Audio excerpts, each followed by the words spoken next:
Welcome back to video number 3 for Chapter 5, Colonial Society on the Eve of Revolution. Today we're going to talk about religious denominations and the Great Awakening.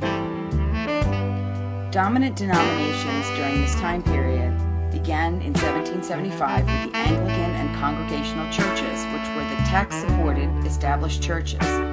Most people did not worship in any church.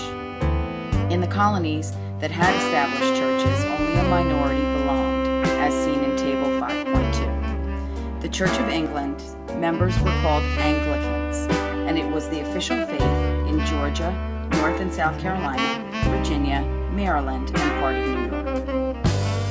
This is Table 5.1, which you looked at in your first activity for this chapter of established tax-supported churches in the colonies as of 1775. And Table 5.2 is an estimated religious census for each of those denominations in 1775 as well. The Church of England in England was a major prop of kingly authority. In America, the Anglican Church fell short of its promise. It was less fierce and more worldly than the religion of puritanical New England. Sermons were shorter, and in 1693, the College of William and Mary Virginia was established to train a better class of clergy. The Great Awakening. Spiritual conditions of the colonies during this time period were, in all colonial churches, religion was becoming less fervid in early 18th century than before.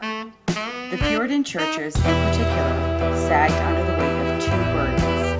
Number one, their elaborate theological doctrines, and two, their compromising efforts to liberalize membership requirements.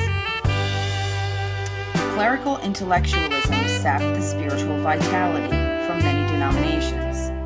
You saw the rise of Arminianism, which was by Jacob Arminius, who challenged the Calvinist doctrine of predestination. He claimed that all humans, not just the elect, could be saved if they accepted God's grace. This was different from the Puritan beliefs. This doctrine was also considered a heresy by them. From the 1730s to 1740s, the Great Awakening exploded in the colonies. It was started by Jonathan Edwards in Massachusetts with his sermon, Sinners in the Hands of an Angry God, which warned that relying on good works was a folly, and said that Christians must depend solely on God's grace, and provided a lurid detail on the challenges of hell. George Whitefield's evangelical preaching revolutionized spiritual life in the colonies, and we'll take a look at both of these men and their primary sources in our classroom discussions.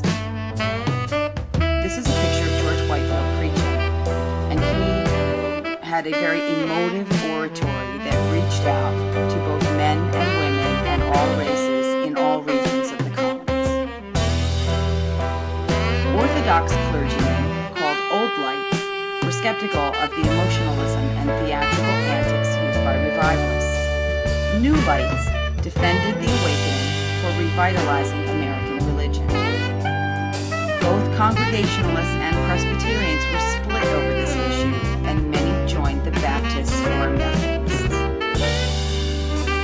The awakening left many lasting effects on the colonies. The emphasis on direct emotive spirituality seriously undermined the old clergy. Many schisms increased the number and competitiveness of American churches. It encouraged new waves of missionary work. It led to the founding of colleges. It was the first spontaneous mass movement in America, and it contributed to a growing sense of Americanism. It also led to the formation of schools and colleges. Education was first reserved for the aristocratic few. Education during that time period was believed to be only for leadership, not citizenship, and primarily for males. Puritans were more zealous in educating their members. The primary goal of the clergy was to make good Christians rather than good citizens. But a more secular approach, which means non-religious, was evident by the 1800s. Educational trends during this time period. Education for boys was flourishing. New England had established schools, but the quality and length of instruction varied widely. The South, because of its geography, was severely hampered in establishing effective school systems, and wealthy Southern families leaned heavily on private tutors for their male children. The general atmosphere in colonial schools and colleges was grim and gloomy. They emphasized religion and classical languages like Latin and Greek. They focused on doctrine and dogma, not reason and experiment. Discipline was very severe, and college education was really geared towards preparing men for the ministry. This is a picture of the College of New Jersey at Princeton in 1764, later known as Princeton University. Princeton was also where the Continental Congress met for 3 months during the summer of 1783, making Princeton for a short time the capital of the nation. 9 colleges were established during the colonial era, as we'll see in Table 5.3. Student enrollments were small, about 200. Instruction was poor, and curriculum heavily loaded with theology and dead languages.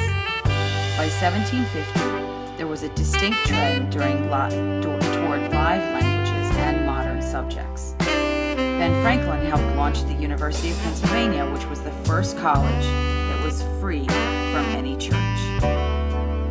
This is Table 5.3 of the colonial colleges. These colleges are known as the Ivy League schools because they were formed prior to the American Revolution. Rutgers is also on the list, but did not choose to become a private school, and therefore today is not counted as one of the Ivy League.